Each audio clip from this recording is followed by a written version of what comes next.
Assalamualaikum warahmatullahi wabarakatuh.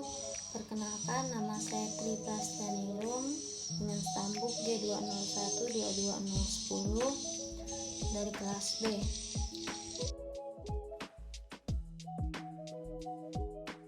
Lihat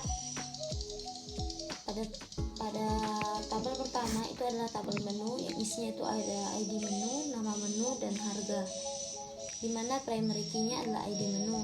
Kemudian create table pelanggan, ada ID pelanggan dan nama pelanggan, primary key-nya adalah ID pelanggan.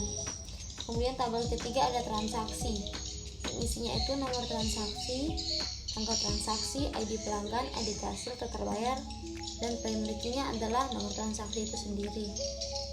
Kemudian tabel terakhir ada tabel kasir, yang isinya itu ada ID kasir dan nama kasir dengan primary key ID kasir.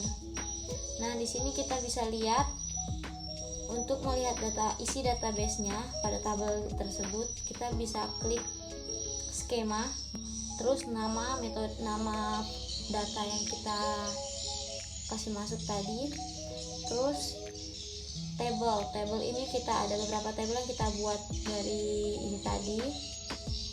Kemudian klik kanan pada tabel tersebut. Nah, dari sini contohnya itu pada tabel kasir terdapat ID kasir dengan nama kasir.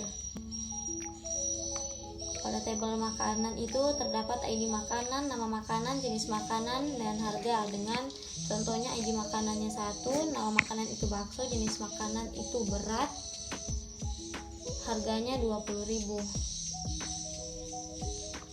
Begitu juga pada tabel minuman, ada ID minuman, nama minuman, jenis minuman, dan harga.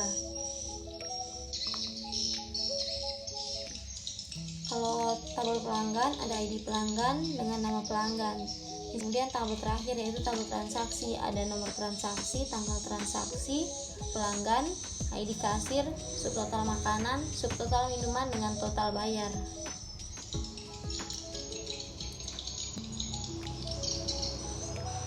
Kemudian untuk IR diagramnya. Nah, di sini sebenarnya kita hanya memiliki 3 tabel, yang mana itu adalah tabel pelanggan, tabel minuman, tabel makanan, tabel kasir, dan tabel transaksi. Namun, di sini karena relasi dari tabel pelanggan ke tabel minuman dengan tabel pelanggan ke tabel makanan itu adalah many to many, jadi muncul tabel yaitu pelanggan has minuman dan pelanggan has makanan. Nah, untuk relasi pelanggan ke transaksi itu ada one to many, one to one, di mana satu pelanggan akan melakukan satu transaksi. Kalau tabel pelanggan ke tabel kasir itu many to one, di mana banyak pelanggan akan melakukan satu transaksi. Kalau dari tabel minuman ke kasir itu many to one, di mana banyak pesanan minuman untuk di satu kasir. Begitu juga yang makanan. Terus kasir ke transaksi. Nah, di sini itu many to one karena satu kasir kadang melakukan banyak transaksi.